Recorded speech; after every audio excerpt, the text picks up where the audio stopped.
Being a cowboy, well, I don't know anything different from when I was 3 or 4 years old. The house was up on the foothills in Elk Ridge, Utah. The backyard was the mountain, and me and my brother and my sister took full advantage of it. We had a pen of broke horses and throw our little riggings on and disappear for the afternoon. And I would say I was 18 or 19 years old before I realized who my dad was and what he was about. You think of the cowboy, and that's the most iconic Western American symbol there is. This is my late father, Lewis Feild, at the NFR in the saddle bronc riding. He was a tough competitor. You know, I have a lot of respect for him. To go to the NFR, not only in one event, but to do it in the saddle bronc and the bareback riding, 20 bucking horses in 10 days was a statement. It's something that I'm very proud of my father for.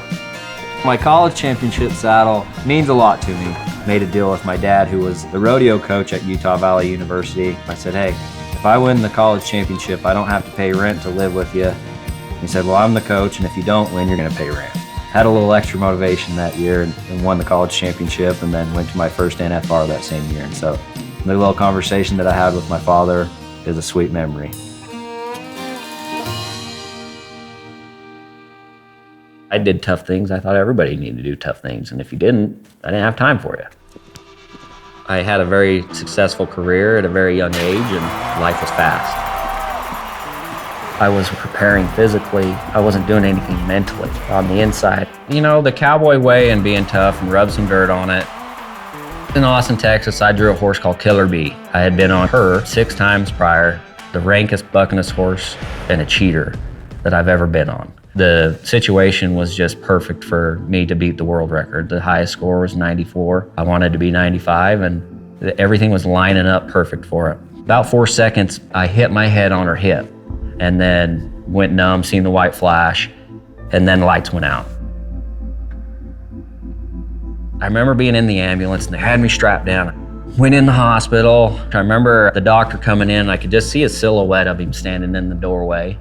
And then I got hurt. I wanted to be better as a person. And that's when I really dug into mental health. Anxiety and stress, depression, all of that is new. I know my dad had a little bit of depression later in his years. My mom and dad didn't talk to us kids about it. Rodeo and the Western culture, everything is on your own now. My friends, I like to call them and check in. Want to go for a walk for a minute? I got to talk to you. I start my day with 20-minute workouts. I live life 8 seconds at a time. Horses are so therapeutic. They know what you're feeling. When you're nervous, they're nervous. He won't say it back, but we're pals. I take a lot of responsibility in taking care of my kids and my family and being there for them. I love being a father. 3 beautiful little kids. What's your name? Yeah. My littlest, I'll tell you what, she's pushing mama's buttons. Oh, yes, yes, yes, yes.